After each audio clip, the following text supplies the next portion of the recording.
ሰላም ወደ አድማጮቻችን፣ ይህ ያያ ስፖርት ነው። ስለ ቸልሲ የዝውውር መረጃዎች ተመልሼ መጥቻለሁ። አዳዲስ ነጥቦችን እናነሳለን። የትራዝበን ስፖርቱን ኪረስ ንዋኡሉዋን ቸልሲ ይፈልጋል። ሌላኛው ተጫዋች የሚሆነው ዳግላስ ሉዊዝ ነው። ጀርሚን ዣኬት እና አቺምፖንግ፣ እነዚህን አራቱን ተጫዋቾች በሚመለከቱ የዝውውር መረጃዎቹን ይዤ ተመልሼ መጥቻለሁ። ታዲያ ውድ አድማጮቻችን እናንተን ላይክ፣ ሼር፣ ኮሜንት፣ ሰብስክራይብ ደግሞ ከእናንተ የምንፈልግ ነው የሚሆነው። ይህንን በአስተያየት መስጫ ቦክስ ላይ ያስቀምጡልኝ። እንግዲህ የመጀመሪያው መረጃችን የሚሆነው ዳግላስ ሉዊዝን ይመለከታል። የቸልሲ የዚህ ተጫዋች ጋር እንግዲህ የመጀመሪያ ንግግሮችን በቀጥታ ከተወካዮቹ ጋር አድርጓል፣ ከጁቬንቱስም ጋር አድርጓል። ነገር ግን ስምምነቶቹ ገና ናቸው። እንግዲህ ኖቲንግሃም ፎረስት ይህንን ተጫዋች በውሰት እንዳስፈረሙትና በተጫወተበት ሰዓትና ጊዜ አንጻር የውሰት ውሉ ቋሚ የሚያደርግ ነው። እንግዲህ የኖቲንግሃሙ ስፖርቲንግ ዳይሬክተር የቀድሞ የአርሰናል ስፖርቲንግ ዳይሬክተር ኤዱ ጋስፐር እንደሆነ ይታወቃል። ታዲያ ይህ ተጫዋች የመጫወቻ ጊዜ እንዳይሰጠው በሚል ኢቨን የነ ኢቫን ሳንጋራ እንኳን ወደ አፍሪካ ዋንጫ በሄደበት ወቅት ለዚህ ተጫዋች የመጫወቻ ጊዜን አልሰጡትም። ይህንን ተከትሎ ለምንድን ነው ሲባል በጁቬንቱስ 30 ሚሊዮን ፓውንዱን ላለመክፈል ነው ኖቲንግሃም ጥረት እያደረገ የሚገኘው። ታዲያ ቸልሲም ሆነ አሁን በዚህ ወቅት የሚገኙት ጁቬንቱሶች ውሳኔያቸውን እንግዲህ መቀየር ያለባቸው ይመስላሉ። ታዲያ ቸልሲ ይህንን ተጫዋች በውሰት ውል ብቻ ነው የሚፈልገው፣ በቋሚነት ላጎት የለው። ነገር ግን ድርድሮቹ እንደቀጠሉ ናቸው። ቸልሲ ደግሞ በአማካይ መስመሩ ላይ አጣብቂኝ ውስጥ ገብቷል። ዳሪዮ ቪሱጎ አንድ ወራት ያክል ከሜዳ እንደሚርቅ ትናንት ላይም አስተያየቱን ሰጥቷል። ይህ እንግዲህ ትንሽ ለቸልሲ ደጋፊዎች አስቸጋሪ የሚያደርገው ይመስለኛል። ነገር ግን ውሳኔው ተረጋግጧል። ይህንን ተከትሎ ቸልሲ በአማካይ መስመሩ ላይ የላቪያና የሱጎን አለመኖር፣ አንድሬ ሳንቶስ እንዲሁም ደግሞ ሙሰስ ካይሴዶ ብቻ ነው በአማካይ መስመር የሚኖሩት። በ8 ቁጥር ላይ ለመሰለፍ በ6 ቁጥር ላይ ለመሰለፍ እንግዲህ ኤንዞ ፈርናንዴዝን ሊያግዘው የሚችለው ጄምስ እና አንድሬ ሳንቶስ ነው የሚሆኑት። ስለዚህ እዚህ ላይ የተጫዋቾችን ጭማሪ ማድረግ ያስፈልጋል። ምክንያቱም ጄምስ የቀይ መስመሩንም ስለሚሸፍን በሁለት ቦታዎች በአንድ ጊዜ ክፍተት እንዳይፈጠር በሚል ታዲያ ቸልሲዎች አሁን ስብስቡ ላይ ይህንን ተጫዋች መጨመር ይፈልጋሉ። ንግግሮቹ እየተደረጉ ነው። እንግዲህ አንዱ ጥሩ የሆነ ጥምረትን ይፈጥራሉ ተብሎ ከካሴዶ ጋር ይጠበቃል። ዳግላስ ሉዊዝ በተለይ በ23-24 በኡናይ ኤምሬው አስቶን ቪላ በጣም አስገራሚ በሆነ የውድድር ዓመት ሲያሳልፉ 9 ጎልና 5 አሲስቶችን አድርጎ በ35 ጨዋታዎች ወደ ጁቬንቱስ ራሱ ዝውውሩ ያደረገው ያን ብቃቱን ተከትሎ ነበር። ነገር ግን የተጠበቀውን ያክል ዳግላስ ሉዊዝ ሳይሆን ቀርቷል ማለት ይቻላል። ታዲያ በፕሪሚየር ሊጉ የምናውቀው ልምድ ያለውን ዳግላስ ሉዊዝ ቸልሲ ለማምጣት ሙከራዎችን እያደረገ ነው። ውጤታማ ሊያደርጉት የሚችሉት እድል ይኖራል ብዬ አስባለሁ። በቸልሲም ለጊዜያዊ ሁኔታ መፍትሄ ያመጣል።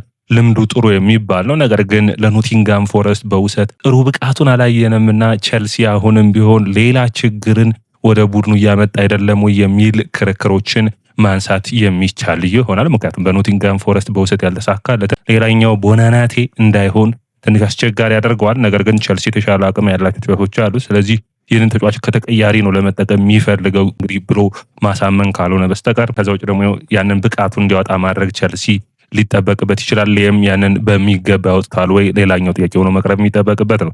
ወደ አድማጮቻችን ታዲያ የእናንተን አስተያየት እጠብቃለሁ በዳግላስ ሉዊዝ ጉዳይ። ለቸልሲ ቢፈርም ትክክል ወይስ ስህተት ነው? የእናንተን አስተያየት ኮሜንት አስቀምጡልኝ።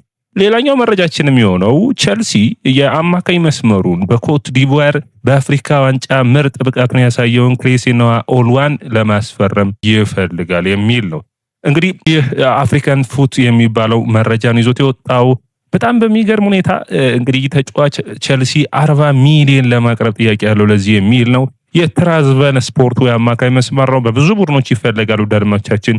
ታዲያ ቸልሲ ይህ ተጫዋች ከፍተኛ ዋጋ ከማውጣቱ በፊት ዝውውሮችን ለማድረግ ይፈልጋል የሚል ነው። ነገር ግን በቀጥታ መጥቶ ከቱርክ ሱፐር ሊግ እንግሊዝ ፕሪሚየር ሊግ ላይ ባንዴ ለውጦችን ማምጣት ይችላል የሚል እምነት የለኝም። ነገር ግን በሚገባ ትልቅ ታለንት የሆነ የአማካኝ መስመር ተጫዋች ነው። ይህንን ተጫዋች እንግዲህ በሚገርም ሁኔታ ትራዝበን ስፖርት በክረምቱ ከባስቲያ 6 ሚሊዮን ዩሮ ብቻ ነበር አውጥተው ያስፈረሙት። ታዲያ ባንዴ ይህ ተጫዋች በ10 ጨዋታዎች 2 ጎልና 2 አሲስቶች አሉት። ምርጥ ብቃቱን እያሳየ ይገኛል። ጋላታሳራይ የዚህ ተጫዋችን ለማስፈረም 20 ሚሊዮን ዩሮ ጥያቄ አቅርቦ ነበር፣ ውድቅ ተደርጎበታል። 50 ሚሊዮን ዩሮ ትራዝበን ስፖርቶች ይፈልጋሉ። ቸልሲ መክፈል የሚፈልገው 40 ሚሊዮን ዩሮ ነው። እንግዲህ የዚህ ተጫዋችን ኳስ አንዱ የእናንተንም የተመልካቾቹንም እውቀት ማስፋት ነውና ክሬስ ንዋኡሉዋ በጣም ከሚጠበቁ የአማካይ መስመር ተጫዋቾች ውስጥ አንዱ ነው። በአፍሪካ ዋንጫ ከጋቦን ጋር የመጀመሪያ ቋሚ ሆኖ ተሰለፈ፣ የጨዋታው ኮከብ ተባለ። ከዛ ሙሉ ጊዜውን የኮት ዲቯር የአማካይ መስመር ተጫዋች ሆኗል። ተመራጭ የሚያደርጓቸው አሁን በዘመናዊ እግር ኳስ ውስጥ በጣም በሚገርም ሁኔታ 6-8 አብረው የሚጫወቱ ተጫዋቾችን ካገኛችሁ ውጤታማ የሚያደርግ ምርጥ ብቃት ነው የሚሆነው። ምክንያቱም በቋሚ 6 ቁጥር ብቻ መጫወት ወይም ደግሞ ሁሌ 6 ቁጥር ከሚሆኑ ተጫዋቾች ጋር ከመጫወት ይልቅ 6-8 የሚጫወቱ ሁለት ተጫዋቾችን ማሰለፍ፣ ለምሳሌ አርሰናል ዘንድሮ እየሞከረ የሚገኘው ዲክላን ራይስ እና ዙቢሜንዲ እየተቀያየሩ 6ቱን የመሸፈን አይነት እንዲሁም ደግሞ 8ንም የመሸፈን ነገር ግን በጣም ቤስት የሚሆነው የሉዊስ ኤንሪኬው ያምናው ቡድን ነው። የዛ ስብስብ ውስጥ እንግዲህ በግልጽ ካያችሁት ጃኦ ኔቬስ አለ፣ ቪቲኒያ እና በአስገራሚ ሁኔታ ፋቢያን ሩይዝ አለ። የሶስቱ ቦታዎችን እየተፈራረቁ ነው 6ም 8ም 10ም የሚሆኑት እና ያ ቃራኒ ቡድንን ቅርጽ አልባ ያደርጋል፣ ያስቸግራል የትኛውን ፕረስ ማድረግ እንዳለበት ማለት ነው።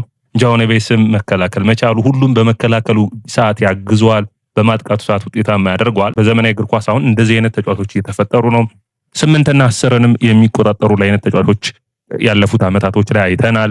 አሁን ደግሞ 6ና 8 ነው የሚያካትት። ታዲያ ይህም ተጫዋች በዚህ ሁኔታ ላይ ተመራጭ ያደርገዋል። ከካይሴዶ ጋር ቢሰለፉ አሁን አንዴ 6 አንዴ 8 የመሆን አምና ላቪያና ካይሴዶ የሚያሳዩን እኮ እንደዚህ አይነት ብቃት ያለው ፐርፎርማንስ ያላቸው ሁለት የተለያዩ ሚናዎችን 6ንም 8ንም ቀላቅለው መጫወት የሚችሉ ሲፈልጉ ኳሱን ወደፊት መውሰድ የሚችሉ አሁን ካይሴዶ እንደዚህ አይነት ብቃት አለው። ነገር ግን በቸልሲ ቤት እስካሁን ድረስ ብዙን ጊዜ ብቸኛው 6 ቁጥር እየሆነ ነው የሚጫወተው። ላቪያ ሲኖር ነው 6ም 8ም ሆኖ ሲጫወት ያየ ነው። በጣም ጥሩ ብቃቱንም ያኔ ሲያወጣ አይተነዋል። ታዲያ ይህን ተጫዋች ማምጣት አንዱ የሚጠበቅ ነው የሚሆነው። አንዳንዴ እንደ ጆኖቢ ሚኬል አይነት ዝውውር የሚመስል አይነት እንግዲህ በቀጥታ በጣም ብዙ ልምድ ባይኖረውም ከዚህ ፐርፎርማንሱ ግን ምርጥ 6 ቁጥርን ቸልሲ ሊያገኝ የሚችልበት እድል ሊኖር ይችላል። ጀርሚ ዣኬት ዝውውር አድማጮቻችን እናንተንም እኛንም እንግዲህ እንዳጓጓ እንደቀጠለ ነው የሚገኘው። መረጃዎቹ የሚያሳዩት ግን ቸልሲና ሬንስ ሊስማሙ አልቻሉም የሚል ነው። ቸልሲ አማራጮችን እያየ ይገኛል። ከ40 ሚሊዮን ፓውንድ እየታየ የሚጨመር እስከ 5-10 የሚሉ አሉ። እስከ 50 ሚሊዮን ፓውንድ ሊደርስ የሚችል ቸልሲ የማቅረብ ፍላጎት አለው። ሬንስ ደግሞ ከዚህ በፊት ለዶኩ የተከፈለው 60 ሚሊዮን ፓውንድ መሰበር አለበት ሪከርዱ እያለ ነው። ሬንስ ይህንን የሚያደርጉት የሚተማመኑበት አለ። ምክንያቱም ካላችሁ በክረምት ይህንን ተጫዋች ድረስ ከክረምቱ ማቆየት የሚችሉ ከሆነ ሌሎች ቡድኖች በጠቅላላ ይመጣሉ። ዩናይትድ ይመጣል፣ ባየርን ይመጣል። አርሰናልም ፍላጎት ቢኖርም ለቤንቼን ያክል ይከፍላሉ ብዬ እንኳን አላስብም። ታዲያ ቸልሲዎች ሳረንና አንሴልሞን የመመለስ ማለት ነው ድጋሚ ፍላጎት ሊኖራቸው ይችላል። ይህንን ተከትሉ ታዲያ የሬምሱ አሰልጣኝ እንደተናገሩት ትክክለኛ ዋጋ ከቀረበልን እኛ ተጫዋቾችን ቡድኑ የፋይናንሳል ህጉን የማከብር ነው የሚሆነው። ተመሳሳይ ኮንዲሽን ግን በእኔ እይታ ኦሊሴ የተሰራው ስህተት እንዳይሰራ ፍርሃት አለኝ። ነገር ግን ደግሞ በአንድ በኩል ስታዩት ደግሞ አሁንም ቸልሲ ታዳጊ ተከላካይን ከሚያስፈርም ልምድ ያላቸውን ተከላካዮች ቢያስፈርም አይሻልም ወይ? ጀርሚ ዣኬት ከአቺምፖንግ የተለየ ብቃት ሊኖረው ይችላል፣ አይኖረውም ማለት አይቻልም። ነገር ግን አቺምፖንግ፣ ሳር እንዲሁም ደግሞ አሮን አንሴልሞን የሚያይ የቸልሲ ደጋፊ አዲስ ልምድ ያለው ለምሳሌ አንድ ተጫዋች 20 ዓመቱ መሆኑ አይደለም እኮ።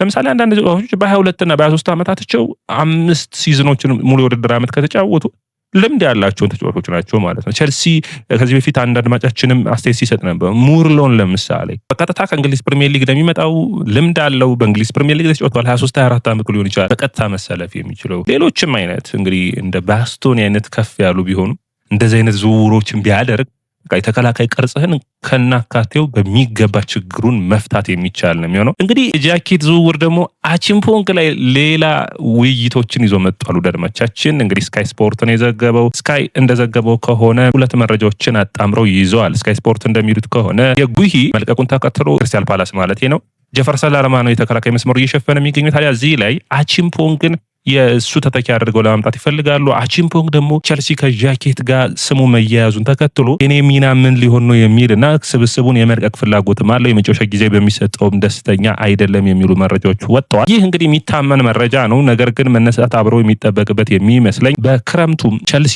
ይህንን ዝውውር ሁኔታ ላይ አቺምፖንግ ሊለቅ የሚችልበት እድል እንደሚኖር የሚጠበቅ ነው የሚሆነው። ምክንያቱም ደግሞ ከአንድ የተሻሉ ወይም ቸልሲ ተመሳሳይ ታዳጊዎችን የሚያስፈርም ከሆነ ለምሳሌ ጀርሚ ዣኬት መጣ ማለት በእኔ እይታ አቺምፖንግ የመጨረሻ ጊዜው ያንሳል። ከታዳጊዎች ጀርሚ ዣኬት ነው እድል የሚሰጠው። አሁንም የሁለቱን እንዴት ያላየናቸውም ማለት 2-3 ዓመት ማወዳደር የሚቻልበት እድል ሊኖር ይችላል።